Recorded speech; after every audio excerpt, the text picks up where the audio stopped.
Hello friends, welcome back to Supriya Tamil channel. எல்லோரும் எப்படி இருக்கிறீங்க? நம்ம எல்லாருமே நல்லா இருப்போன்ற நம்பிக்கையோட வீடியோக்குள்ளே போகலாம் வாங்க. இன்றைக்கி தைப்பூசம். எப்பயும் வீட்டில் படைப்போம். சரி, வாசல் கலர்கோலம் போட்டுட்டு வீட்டில் சாமியில் ஒரு வேல் வச்சுருக்கேன் ஃப்ரெண்ட்ஸ். அந்த வேலுக்கு பூஜை பண்ணுறது எப்பயும் பழக்கம். சரி, பூஜை பண்ணிவிட்டு படைக்கலாம்னு சொல்லி ரெடி பண்ணியிருக்கேன் ஃப்ரெண்ட்ஸ்.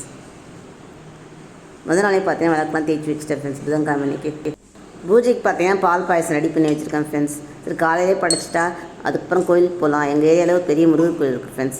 சாமி பார்க்க போகலான்னு சொல்லிட்டு சீக்கிரம் படைக்க ரெடி பண்ணியிருக்கேன் ஃப்ரெண்ட்ஸ். இப்போ வேலுக்கு அபிஷேகம் பண்ணிக்கலாம் ஃப்ரெண்ட்ஸ். அபிஷேகத்துக்கு பார்த்தீங்கன்னா 5 பொருள் எடுத்து வச்சுருக்கேன் ஃப்ரெண்ட்ஸ். பால், மஞ்சள், விபூதி, குங்குமம், பன்னீர் எடுத்து வச்சுருக்கேன் ஃப்ரெண்ட்ஸ். வேல் என்ற சொல்லுக்கு வெற்றி என்று பொருள் ஃப்ரெண்ட்ஸ். வேல் வச்சு வீட்டில் வழிபடும்போது நம்ம நடக்கக்கூடிய விஷயங்கள் எல்லாமே நல்லா தான் நடக்கும். நம்ம எந்த செயல் எடுத்தால் வெற்றிகரமாக முடியும்னு ஒரு நம்பிக்கையில் வச்சுருக்கோம் ஃப்ரெண்ட்ஸ். முருகக் கடவுள் சூரபத்மன் அழிக்கிறதுக்கு போருக்கு போகும்போது அன்னை பார்வதி தேவியார் வேல் தான் கையில் கொடுத்து அனுப்புகிறாங்க ஃப்ரெண்ட்ஸ். அந்த வேலை அவங்க கொடுத்த அன்றைக்கி பார்த்திங்கன்னா தைப்பூசம். அதனால் ஒவ்வொரு தைப்பூசத்தன்னைக்கும் வேல் பூஜை கோயில்லையும் சரி வீட்டுக்கு சரி பண்ணியிருக்கோம் ஃப்ரெண்ட்ஸ். வேலுண்டு வினையில்லைன்னு ஒரு வாசகம் சொல்லுவாங்க ஃப்ரெண்ட்ஸ். வேலை இருக்க வீட்டெலாம் வினைகள் கெட்ட விஷயங்கள் எதுவும் நடக்காது அப்படின்னு சொல்லுவாங்க ஃப்ரெண்ட்ஸ்.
வேலுக்கு அபிஷேகம் முடிஞ்சாச்சு ஃப்ரெண்ட்ஸ்.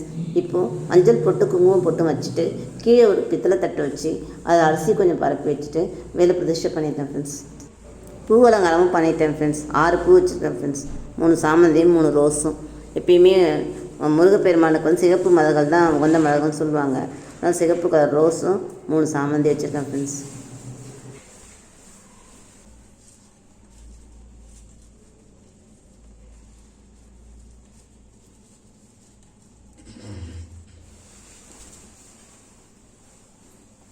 இப்போ நைவேத்தியத்துக்கு ரெடி பண்ணி வச்சு பால் பாயசத்தை கொண்டு வந்து வச்சுட்டேன் ஃப்ரெண்ட்ஸ்.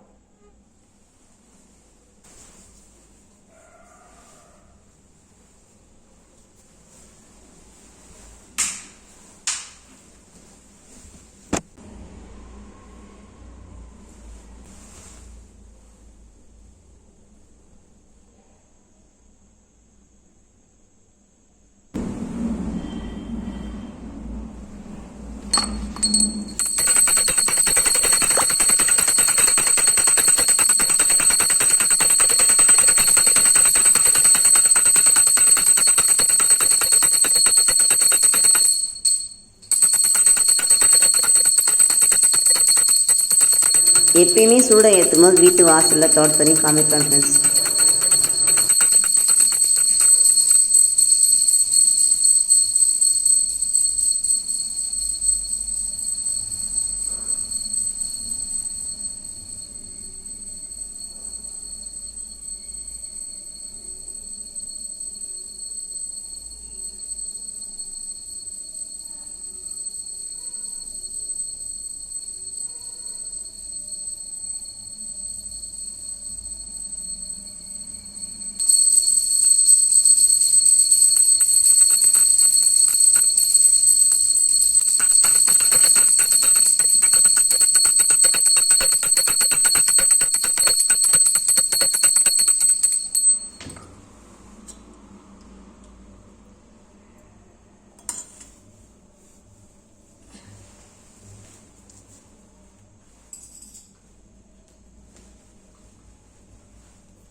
இப்போ சில வருஷமாக தமிழக அரசு பார்த்திங்கன்னா தைப்பூச திருவிழாக்கு லீவ் விட்டுறாங்க ஃப்ரெண்ட்ஸ்.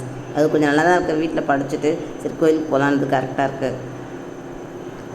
நீங்கள் உங்கள் வீட்டில் எப்படி படைச்சிங்கன்றதை கமெண்ட்டில் சொல்லுங்கள் ஃப்ரெண்ட்ஸ். எங்கள் வீட்டு ரோடு முனையிலே ஒரு பெரிய முருகர் கோயில் இருக்குது ஃப்ரெண்ட்ஸ். எங்கே கூட அவங்க வருவாங்க. பக்கத்தில் நம்ம போகாமல் இருக்க முடியுமா? இன்றைக்கி செம்ம விசேஷமாக இருக்கும் தைப்பூசத்துக்கு. சரி வாங்க கோயிலுக்கு போய் சாமி கும்பிட்டு வரலாம்.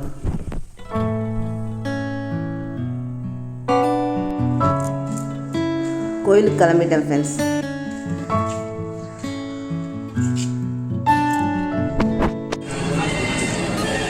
இப்போ கோயிலுக்குள்ளே வந்துட்டோம். நல்லா கூட்டம் தான் ஃப்ரெண்ட்ஸ். கியூவில் தான் சாமி பார்க்குற மாதிரி இருந்துச்சு.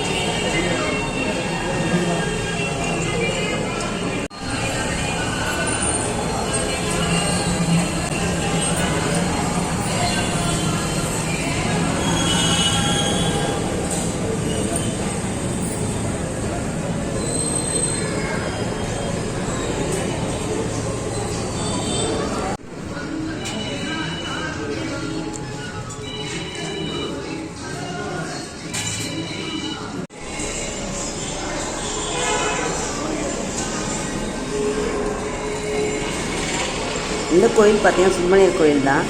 ஆனால் எல்லா கடவுளுமே இங்கே பிரதிஷ்டை பண்ணியிருப்பாங்க. பெருமாள், சிவன், ஐயப்பன், அம்மன் எல்லாமே இங்கே இருக்கும்.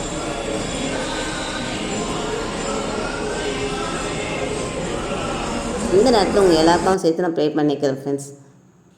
அவ்வளோதான் ஃப்ரெண்ட்ஸ். சாமி பார்த்துட்டு வெளியில் வந்துட்டேன். இன்றைக்கி வீட்டில் படித்ததோ கோயில் வந்து சாமி பார்த்து ரொம்ப திருப்தியாக இருந்தது ஃப்ரெண்ட்ஸ். இவ்வளோ நேரம் உங்கள் டைமை எங்கள் கூட ஸ்பெண்ட் பண்ணதுக்கு நன்றிகள் பல. இந்த வீடியோ உங்களுக்கு பிடிச்சது லைக் பண்ணுங்கள், ஷேர் பண்ணுங்கள், கமெண்ட் பண்ணுங்கள், மறக்காமல் சப்ஸ்கிரைப் பண்ணுங்கள் ஃப்ரெண்ட்ஸ். அப்படி நீங்கள் எந்த கோயிலுக்கு போனீங்கன்றதையும் கமெண்ட்டில் சொல்லுங்கள் ஃப்ரெண்ட்ஸ். அடுத்த வீடியோவில் சந்திக்கலாம். பாய்.